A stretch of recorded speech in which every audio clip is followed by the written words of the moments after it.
Welcome back, everyone, to the Chicago Cubs franchise here on MLB The Show 22. Opening day at Wrigley Field, and it is a jam-packed house. A little cloudy, but it is a beautiful day nonetheless. 2-1 St. Louis Cardinals against the 1-2 Chicago Cubs. Willson Contreras is praying to the baseball gods that we get a good challenge here for this game. The last challenge that we had for gameplay in opening day against the Reds was to keep Votto off base, which we completed. And thus we got 10 challenge points to be able to use on any player of our liking. And now we get to see these propositions here. Alec Mills, 5+ Ks. Cubs win, Cubs 2+ home runs.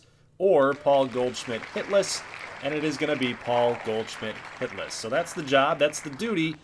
And we got to try to get it done here. So let's see if we can. 6-7 record for Alec Mills, 1.44 whip. And the strikeout to walk ratio, 87-34. We already know Mills is more of that contact type of pitcher. Going to make you put it in play. Not going to strike out a ton of people. But he does strike out the leadoff hitter, Tommy Edman. It's a 6-pitch sequence. You can see it up here with the StatCast, powered by Google Cloud. Back-to-back sinkers on the inside. They go outside with a little softer stuff. And then back in with a sinker. Back out with a curveball. Pretty good sequence. We got the K. You got to be on your game on legend difficulty, my friends.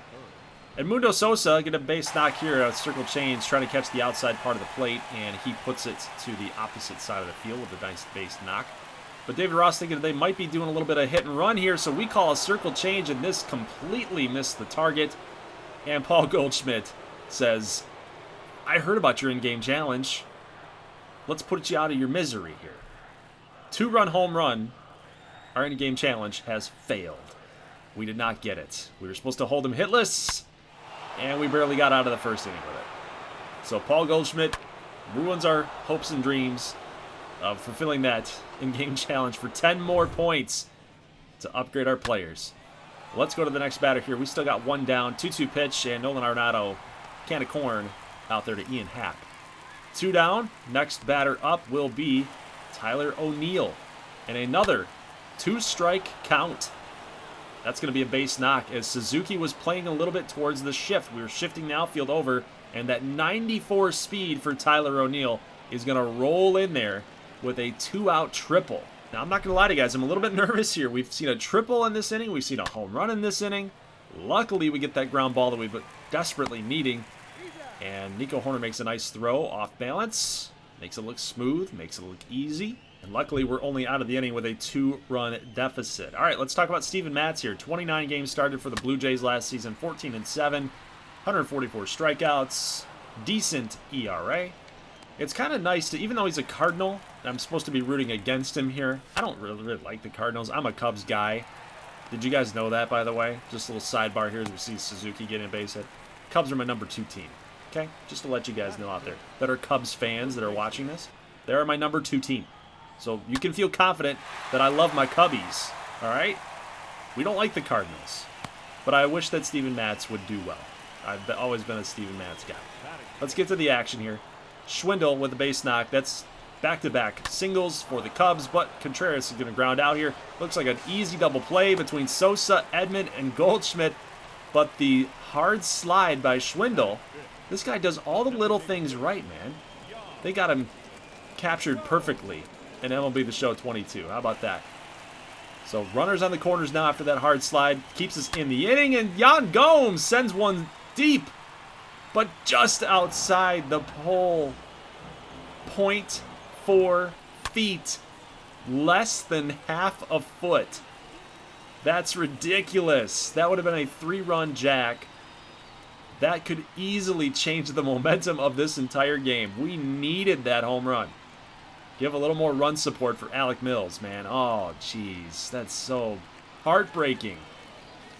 But we get a 1-2 count here as Yan Gomes drives up the pitch count a little bit after that foul ball. He was swinging out of his shoes there. First pitch swinging.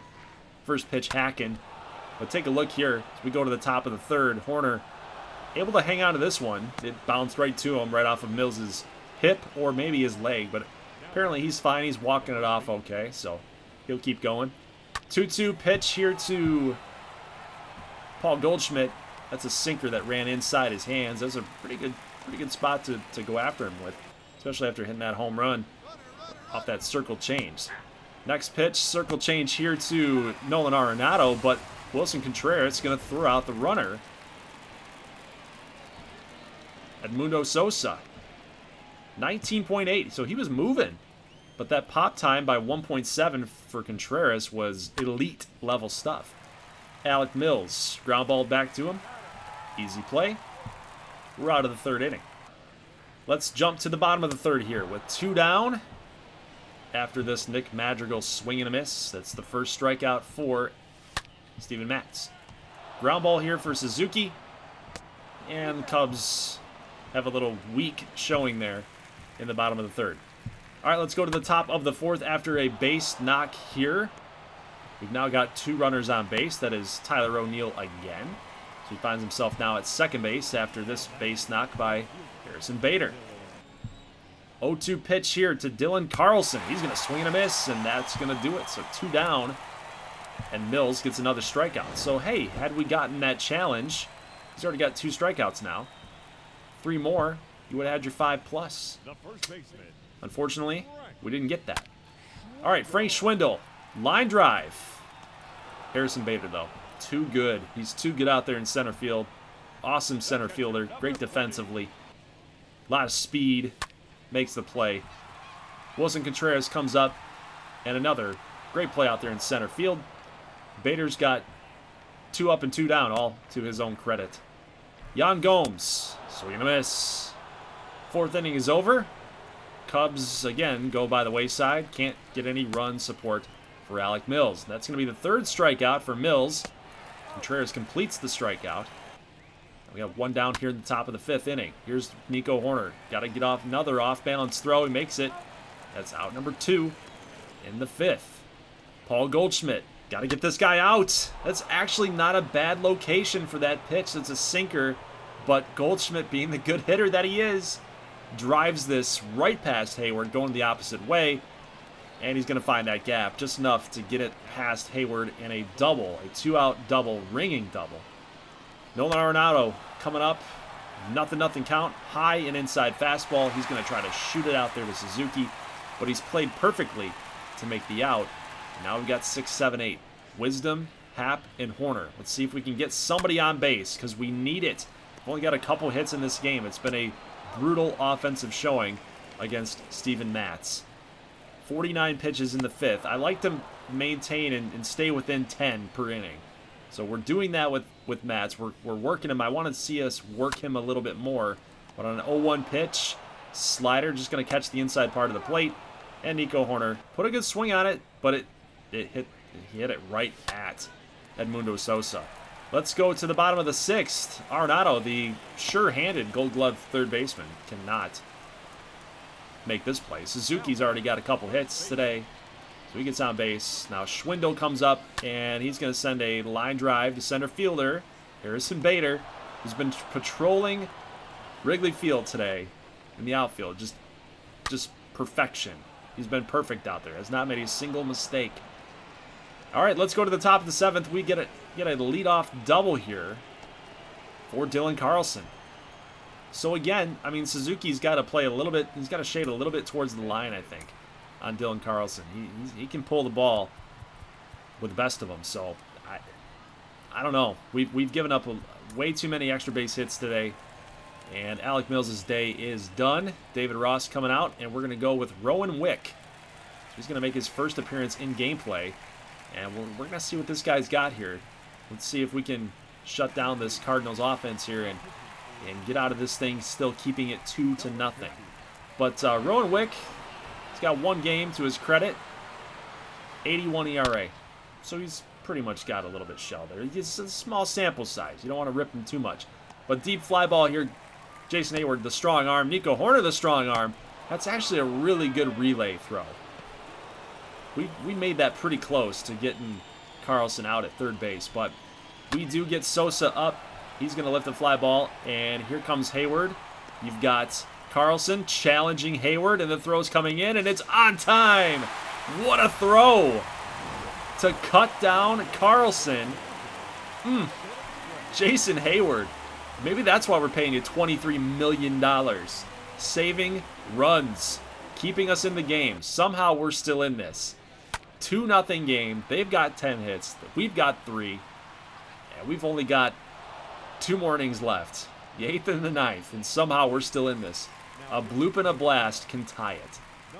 Well, after a Rowan Wick base hit, giving up, we're going with Jesse Chavez to try to get a ground ball, because I know that's what Jesse Chavez loves to do. Likes to sink it, likes to cut it, likes to get this thing, keep it low.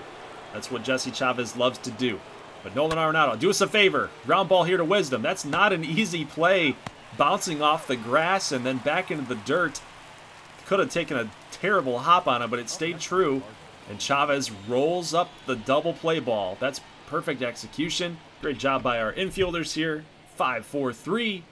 Double play, but we still got a job to do. Jesse Chavez has to get Tyler O'Neill. He's down 0-2, and that's really not a bad location. Tyler O'Neill has such incredible power that you got to keep him in the ballpark somehow. That the cut fastball, it just caught the outside part of the bat, the end of the barrel. It's hard to muscle that thing out of there. So nice pitch decision there by Jesse Chavez, throwing a cutter high and out. But we do get a base knock here, and now it's up to Nico Horner, and he is going to lift a little pop-up here, and Edman makes the play. We got 1 down here in the bottom of the 8th, and that's actually going to do it for Steven Matz. So it's an interesting decision here. We've got the lefty, Jason Hayward, and Matt's pitch count was at around 80. So it's kind of an interesting decision here to bring in the right-hander, Jordan Hicks, to go up against the left-hander, Jason Hayward. So if we can get a nice bomb out of Jason Hayward, that would be nice. He's capable of doing it. Hasn't hit a double-digit home runs in a while, but I think he can get a hold of one. Let's do it, Jason. Swing and a miss. At a ball, no less. But when you're throwing 95 in a sinker, that's a really tough thing to lay off of for sure. So 0-1 pitch here. We were going to actually take off with Ian Happ, and he is going to be called out. Trying to steal. Yadi Molina still got it. It's like everybody keeps trying to challenge him. Is the age going to catch up with that arm, that golden arm? And so far it hasn't. Yadi's going to come back up here in the top of the 9th. 0-2 pitch here. Jesse Chavez still out there, and he's, wow, he almost got a hold of that for a home run. Wow, old man Yadi almost took Jesse Chavez deep. Harrison Bader comes up here in the 9th. With 2 down, Suzuki, another long fly ball. Back-to-back long fly balls for St. Louis. And he'll make the play here out in right field. So we've got 1, 2, 3 coming up here. Last chance for the Cubs. Madrigal, Suzuki, and Schwindel going up against Giovanni Gallegos, the closer. All right, let's see what we can do here. Madrigal, swing and a miss. High and inside fastball. It's tough to catch up to. Suzuki, slider. On the outside part of the plate, he checked his swing thinking that it was going to break off the plate for a ball, but he should have committed it the full way. And now at 2 down, Frank Schwindel gets a fastball right down the middle, and he does some damage with it, potentially. Here's Bader leaping at the wall. He makes the catch. Oh, man. If Schwindel was able to get on, that would have been a surefire double, maybe a triple. And who knows? It would have given us another shot. But man, Harrison Bader played hella defense out there today at center field. My goodness, it's like we had how many fly balls to him? At least a couple line drives that were pretty tough to catch up to, but he made every play. He made every play in center field. So hats off to him and hats off to the Cardinals. They had 11 hits today. We had 4. Now, I did play this game in advance before you guys were suggesting, you know, on legend difficulty, maybe you shouldn't use zone. With PCI, I'm thinking we might need to do that. But I do like the challenge. I like the challenge. I like not being able to win every single game that I play against the CPU. So I think we're going to run with this for just a little while. I don't want to, you know, make you guys feel like I suck over here, okay? Because that's a factor.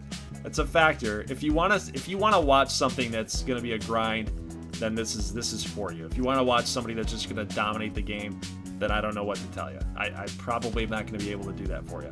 So just a little disclaimer there for anybody that's, you know, looking for something that's probably not what they're going to get. So this is going to be more of a grindy type of series. We're going to be losing some games. We'll win some games, but even in simulation doesn't look like we're doing much either. 10 strikeouts in the last game against St. Louis, but at least we won. We won in front of our hometown faithful, 6-5. 7-3 loss here against Brandon Woodruff. Robertson gets credited with the loss, so he came in after Stroman, I believe, was the starter. But Renfroe had a home run. Brasso had a home run. They keep batting Schwindel in the leadoff spots. I just wish the CPU would leave well enough alone with the lineups. It's just, it's frustrating. I'd have to go back and look, too, and see if Schwindel actually batted leadoff a lot for this team last season. But I know in spring training I've been seeing Ortega hitting leadoff a lot, and I don't know if that's just because of the lineups or the teams that they've got that they're putting out there. But, you know, once Cubs opening day happens and once baseball season actually begins, I'll take a look at that and I'll adjust the lineup accordingly. So it's more true to real life. But we see Peralta actually had 12 strikeouts in this game, and somehow we still won 4-3. So I'll take it, but we end up losing the series here 3-4, 1-3. And just when you thought it couldn't get any worse, we're 3-6. We lose this game 1-0, and we lose Frank Schwindel for 1 to 2 weeks. We lost to the Pirates 1-0. They shut us out. We are now 3-7. Some statistics for you guys. We have 27 runs scored this season. That is good for dead last in the major leagues. The next highest is 34 runs. We are 7 runs behind second to last. We're not putting the ball in play. We're not getting on base. You guys can see the attributes of these players right now, and it's coming to roost at this point. Wisdom, not doing anything. 219, 1 home run with 92 and 87 power. 1 home run in 10 games. So you can see the writing on the wall here. If we don't right the ship, it will be a bad season. It could be a historically bad offensive season if we don't fix this thing. So on Thursday, episode 3, we're going to be analyzing our minor league situation because we do have Frank Schwindel going down for 1 to 2 weeks. We got to find a replacement, and hopefully it's someone that's going to be coming up from our minor league system to help spark this offense and get it back on track. We're going to do that by bringing in our minor league expert and minor league advisor of this series, Greg Huss. I mentioned him and I introduced him in the introduction video of this series. And Greg and I are going to go back and forth and talk about what might be the strategy here to best implement for this Cubs organization. What prospect are we going to bring up to help us push this offense to spark it back up to where it needs to be? And what better way to bring in somebody that follows the Cubs minor league system in order to do that? And plus, his knowledge can help educate you guys on a lot of these prospects here, so you can kind of follow along and know who these people are, so that you can kind of get a little attachment to them when they start coming up to our big league system, and maybe if they start producing as well and being long-term fixes and pieces for this Cubs rebuild. So guys, leave a like if you like this thing. I'll see you in the next one on Thursday with Greg Huss. See you in the next one, guys. Thanks for watching, and as always, peace.